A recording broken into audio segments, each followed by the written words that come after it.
Now what I've done so far, and I have managed not to cut myself. I probably shouldn't have said that.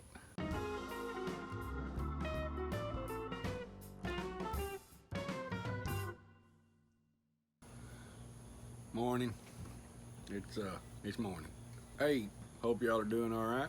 Today I was gonna make a pork butt a little later on in the day, but I wanted to get something started first. I've been using that lava lock on the Commander grill for a while now, and I really like it. But I've showed you in the past how I had it kind of rednecked into the air intake vent on top of the grill. Well, on Facebook, a couple of guys have shown a couple of different ways that they've done a mod using PVC pipe to put it on the bottom of the grill. So today that's what I'm going to do. I'm going to build that, and then I'm going to put a pork butt later, and we'll see how that turns out. But it looks in the pictures real simple, but I'm Tim, and don't nothing ever turn out real simple. But you need just a handful of things to get it going. You need a piece of 2-inch pipe, need an elbow, need a pipe cap, you'll need a saw, the drill, a Bluetooth speaker, a bug assault gun, here's a very important thing, Band-Aids. Gonna need some Band-Aids, I'm pretty sure. People have questioned about being able to use PVC pipe. It's going to be the cold air intake on the grill, so it's not going to be close to the exhaust, and it's something that I'm going to be using as for smoking. I'll take it off and put this metal cap back on there whenever I go to grill a hamburger or steak or something, but for smoking purposes, I think I'll be fine. I'll keep an eye on it, and I'll put a tray under it, because doing this mod, you're going to have to take that rack off the bottom of the grill, because there won't be enough space for the pipe and the rack. Part of the reason I wanted to do this PVC pipe mod is because when I had this thing mounted up on the intake pipe on the grill, it sits like this. Inside here, there's a flappy thing. And what that does is whenever the fan kicks on, that little flap lets the air slide through.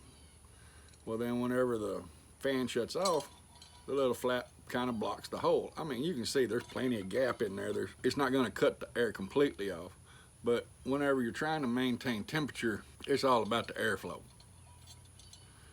And so when you hang it horizontally like this, that little flap will be allowed to shut like it's supposed to. That was a good part about trying to do this. Now what I've done so far, and I have managed not to cut myself, I probably shouldn't have said that, but I got me a hole drilled in my pipe, got my slot cut in my other one where it looks like that. We on the track. As soon as I get it put together, we'll light this thing up and I'll show you what it's about.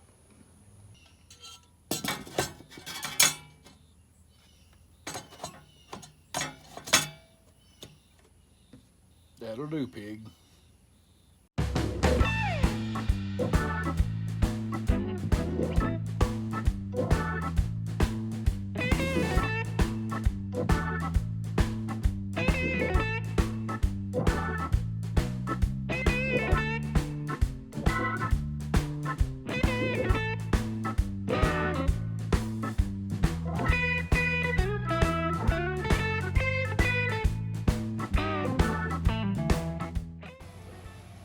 Okay, I've got this thing almost wide open, and it'd be just like normal if you were setting it up without a blower on it.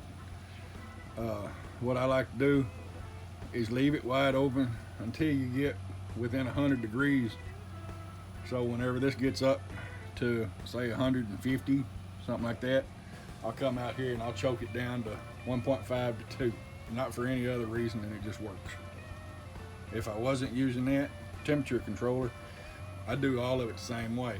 I'd leave my intake vent wide open and my exhaust vent wide open until it gets to like 100 degrees where you want to be, and then start choking it off. You want to choke it off early and build up to your temperature, because it's a whole lot easier to go up than it is down. If you want to cook it 250 degrees and you overshoot and hit something like 350 or 400, you're going to be several hours trying to get that back down. It's a pain in the butt, because these things hold heat so well. So I'm going to go inside and get this pork butt prep put on here.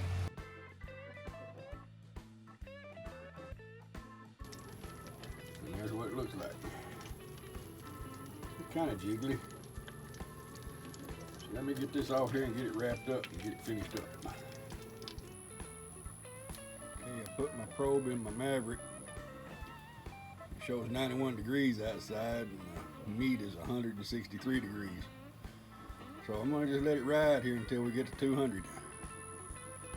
I cooked this for 7 hours at 200 and something degrees. I'll have to go back and look.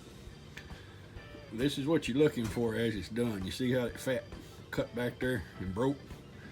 That's partly a good sign that it's done good. And that is just as soft and tender as it can be. Now, I said at the beginning that I would check the charcoal at the end maybe to see how much is left. Well, it's still holding heat. And I decided I would go ahead and put some pork chops on there. I turned the heat up to 325 and got some pork chops going on there now. So whenever those get done, I'll look into it and see what it looks like. Look at that. Oh my goodness. That is hot, tender, juicy. Just try it. Oh goodness, yes. Well, I appreciate y'all's time. Hope this is entertaining, informational. Hit like, share, subscribe. Peace and good karma, y'all. End of line.